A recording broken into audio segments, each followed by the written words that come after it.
Hi friends, എല്ലാവർക്കും നമസ്കാരം. ഞാൻ വന്നിട്ടുള്ളത് എളുപ്പത്തിൽ ഉണ്ടാക്കിയെടുക്കാവുന്ന ഒരു സിമ്പിൾ റെസിപ്പിയുമായിട്ടാണ്. മത്തിയുടെ മുട്ട എങ്ങനെ ഉണ്ടാക്കാമെന്നതുമായിട്ടാണ്. ഇതാണ് മത്തിയുടെ മുട്ട. ഇവിടെയൊക്കെ മത്തിയുടെ ഇണറ് എന്ന് പറയും. നിങ്ങൾ അവിടെയൊക്കെ എന്നാണ് പറയുക എന്ന് കമൻറ്റ് ചെയ്യണേ. എന്നാൽ നമുക്കിത് ഉണ്ടാക്കാൻ തുടങ്ങാം. അതിനായി സ്റ്റൗ మీద ഒരു പാൻ വെച്ച് കൊടുത്തിട്ടുണ്ട്. അതിലേക്ക് 1 ടീസ്പൂൺ വെളിച്ചെണ്ണ ഒഴിച്ച് കൊടുക്കാം.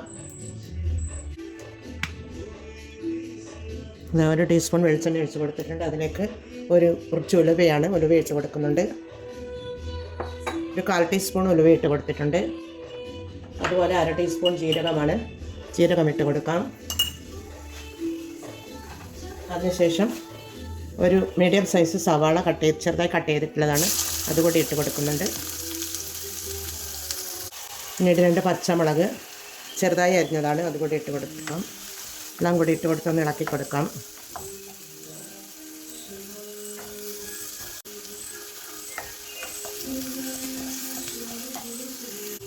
പിന്നീട് ഒരു തക്കാളിയാണ്,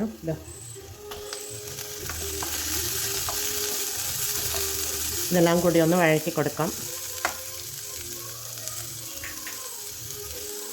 ഇനി ഒരു കഷ്ണം ഇഞ്ചിയും ഒരു 6 വെളുത്തുള്ളിയും കൂടി ചതച്ചെടുത്തിട്ടുള്ളതാണ്, അതുകൂടി ഇട്ട് കൊടുക്കാം. എല്ലാം കൂടി ഇട്ട് കൊടുത്തൊന്ന് ഇളക്കി കൊടുക്കാം. ഇനി പൊടികൾ ഇട്ട് കൊടുക്കാം. നമുക്ക് ഒരു 1/2 ടീസ്പൂൺ മഞ്ഞൾ പൊടി ഇട്ട് കൊടുക്കാം. പിന്നീട് ഒരു ടേബിൾ സ്പൂൺ മുളക് പൊടിയാണ്, അതിട്ട് കൊടുക്കുന്നുണ്ട്.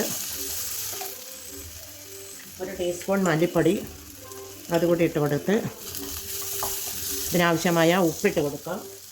1/2 ടീസ്പൂൺ ഉപ്പിട്ട് കൊടുത്തിട്ടുണ്ട്. ഞാനിത് ഈ മത്തിയുടെ മുട്ടയിൽ ഞാൻ ഉപ്പിട്ട് കൊടുത്തിരുന്നു. മഞ്ഞളും ഉപ്പും ഇട്ട് കഴുകി എടുത്തിട്ടുള്ളതാണത്. അതിനുശേഷം ഞാൻ ഉപ്പിട്ട് കൊടുത്തിരുന്നു. നമുക്ക് കുറച്ച് കുരുമുളക് പൊടിയാണ്, ഒരു 1/4 ടീസ്പൂൺ കുരുമുളക് പൊടി ഇട്ട് കൊടുക്കാം. പിന്നീട് ഒരു ടേബിൾ സ്പൂൺ പുളിവെള്ളമാണ്, അത് ഒഴിച്ച് കൊടുക്കുന്നുണ്ട്.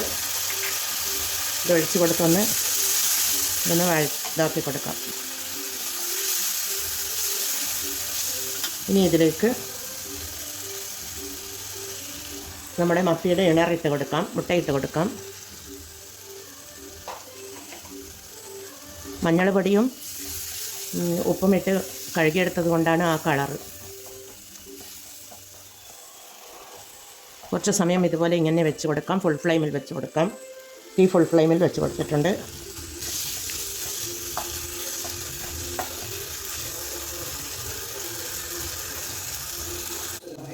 പിന്നീട് കുറച്ച് കറിവേപ്പില ഇട്ട് കൊടുത്ത് 1 മിനിറ്റ് അടച്ച് വെച്ച് വേവിച്ച് കൊടുക്കാം. ഇത് നോക്കാം, നമുക്ക് നല്ലതുപോലെ എണ്ണ തെളിഞ്ഞ് വരുന്നുണ്ട്.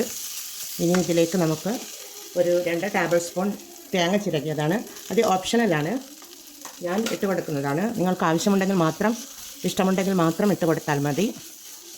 തേങ്ങ ഇട്ട് കൊടുക്കുമ്പോൾ വേറൊരു ടേസ്റ്റ് കിട്ടുന്നതാണ്, അതുകൊണ്ടാണ് തേങ്ങ ഇട്ട് കൊടുത്തത്. പിന്നീട് ഇത് മല്ലിയിലയാണ്, അതുകൂടി ഇട്ട് കൊടുത്ത് നമുക്ക് ഇളക്കി കൊടുത്ത് തീ ഓഫ് ചെയ്ത് കൊടുക്കാം. എന്നിട്ട് ഇതൊരു സർവിങ് പ്ലേറ്റിലേക്ക് മാറ്റാം. നല്ല ടേസ്റ്റാണ് ഇത് മുട്ട കഴിക്കുവാൻ. നമ്മളിവിടെയൊക്കെ ഇണറ് എന്നാണ് പറയുക. മത്തിയുടെ മുട്ട ചോറിൻ്റെ കൂടെ കഴിക്കുവാൻ ഈ ഒരു ഐറ്റം മാത്രം മതി. നല്ല അടിപൊളി ടേസ്റ്റാണ്. എനിക്ക് തണുപ്പ് പിടിച്ചിട്ട് തൊണ്ടയൊക്കെ സൗണ്ടൊക്കെ വ്യത്യാസമുണ്ട്.